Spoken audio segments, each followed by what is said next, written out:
24 de enero, una fecha que une a dos grandes músicos, tal vez de perfil bajo, yo diría que sí, de perfil bajo, pero muy importantes. Uno es este señor, el gran Oscar Moro, que un día como hoy nacía en el año 1948, estaría cumpliendo 78 años, mismo año en el que nació, por ejemplo, Alice Cooper, Robert Plant, mi viejo, Héctor Horacio, que lo quiero muchísimo. Johnny Ramón también nació en el año 1948, Lito Nevia, bueno, grandes luminarias y artistas influyentes dentro del rock. Y el otro, no tengo un disco de The Fall, pero voy a mostrar este libro. Fíjense por acá qué dice, en Post-Punk, que ya lo nombré bastante, de Simon Reynolds, Post-Punk, romper todo y empezar de nuevo, aparece The Fall.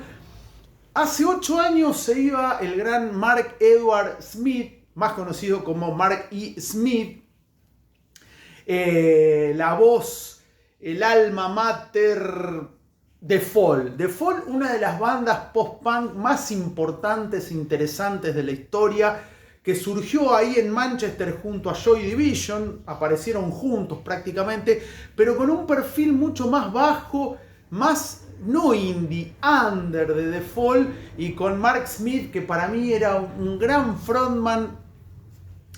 Tal vez aquellos fanáticos de Peter Capusotto y sus videos como yo, en el último tiempo había un segmento que lo musicalizaba, ponía videos, el griego Economidis, y había una gran versión de Latch Kit, muy buena, año 2008, de The Fall, que bueno, arrancamos por el gran Oscar Moro, baterista, como decía, sumamente influyente en la historia del rock, el baterista de Los Gatos, ni más ni menos, que también estuvo en Riff, bueno, acá lo vemos, también está Oscar, y tal vez sea recordado fundamentalmente por Los Gatos y Serú Girán.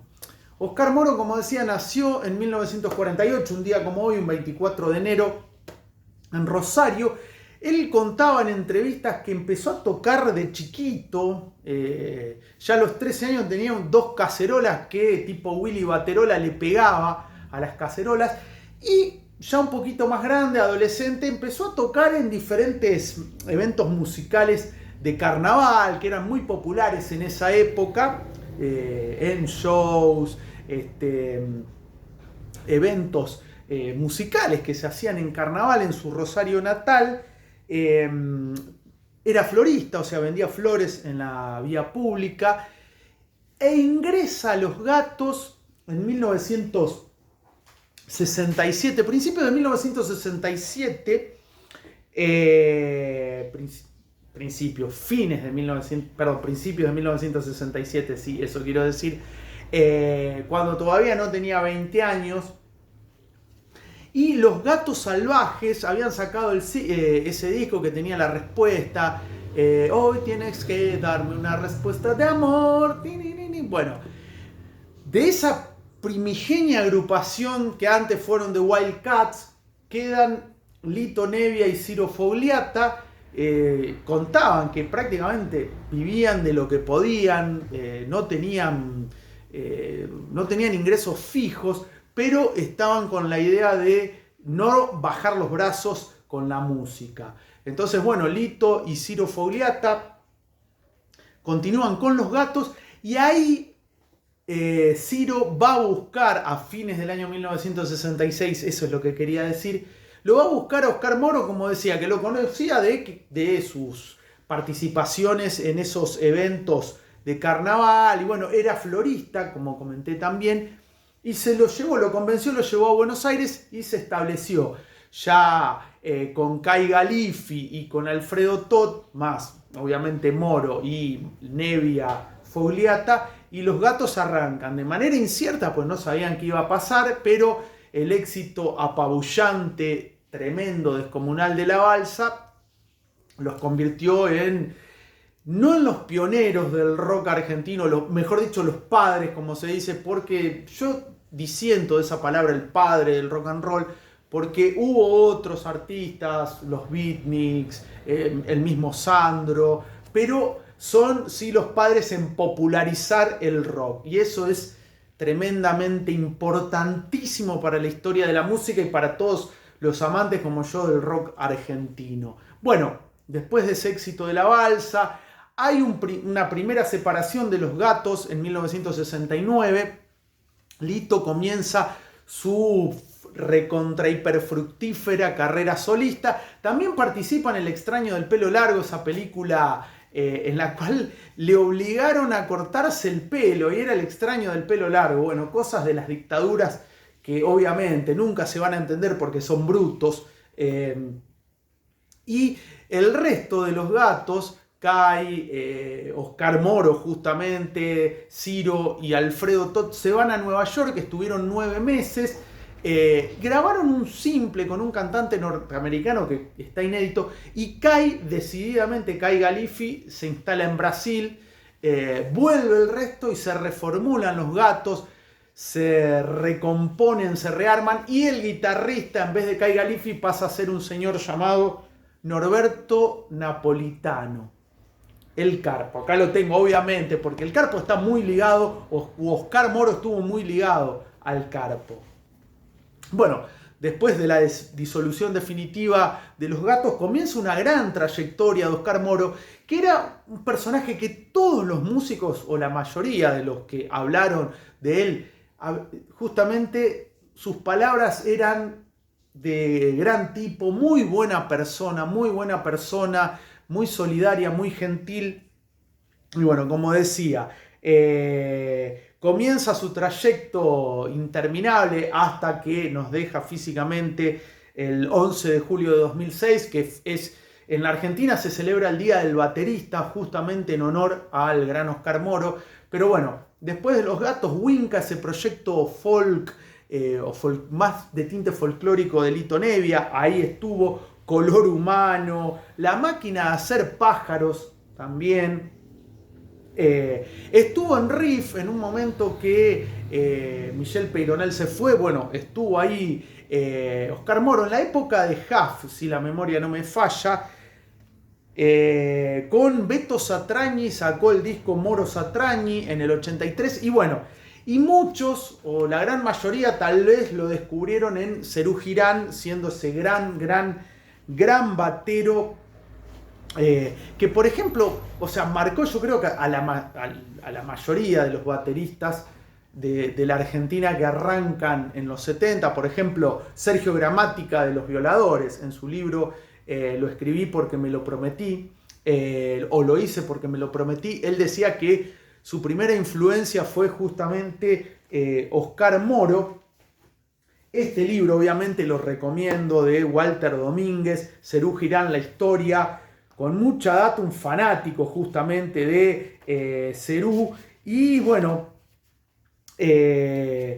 con data muy interesante respecto a si era el baterista que iba a ser el original de Serú Girán. Bueno, acá cuenta Walter Domínguez, el baterista pudo haber sido Gonzalo Farrugia, el uruguayo que tocaba en Crucis, la banda de rock sinfónico argentino que fue una debilidad de Charlie, pero Farrugia eligió continuar su vida en Los Ángeles. El propio Willy Turri, que luego tocó con Charlie en Piano Bar, bueno, Gullotti Turri todo, tocó con Hit, con Raúl Porchetto y demás. El propio Willy Turri, baterista de brillantes formaciones posteriores solistas de Charlie, contará más adelante por qué también él pudo ser el batero de Serú.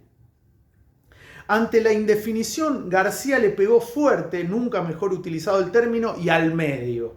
Buscó a Oscar Moro, baterista de La máquina de hacer pájaros, hombre histórico del rock nacional, de esos que nunca iban a dejarlo a pie, obviamente.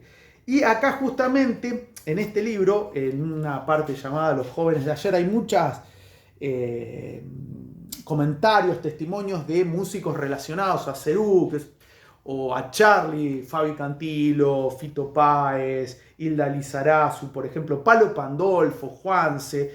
Palo hablaba mucho de cómo le pegó, y fuerte en el buen sentido de la palabra, la manera de tocar de el gran Oscar Moro. Bueno, Aquí justamente Willy Turri cuenta: un verano me crucé con David Lebón, que estaba veraneando. Me contó que se iba a Bucios, porque Charlie estaba armando una nueva banda. Iba a ver qué onda. Me preguntó si me interesaba ser parte. Claro, boludo, le dije.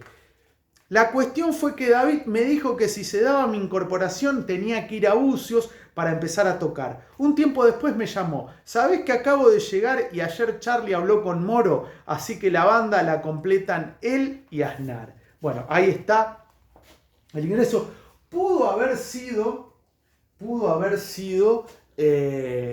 Willy Turri, el baterista de Serú, pero no. Y bueno, acá también este libro que recomiendo mucho, esta autobiografía o memorias del ruso Lebón, de David Lebón, La magia de estar aquí, que fue escrita junto a Marcelo Fernández Vitar.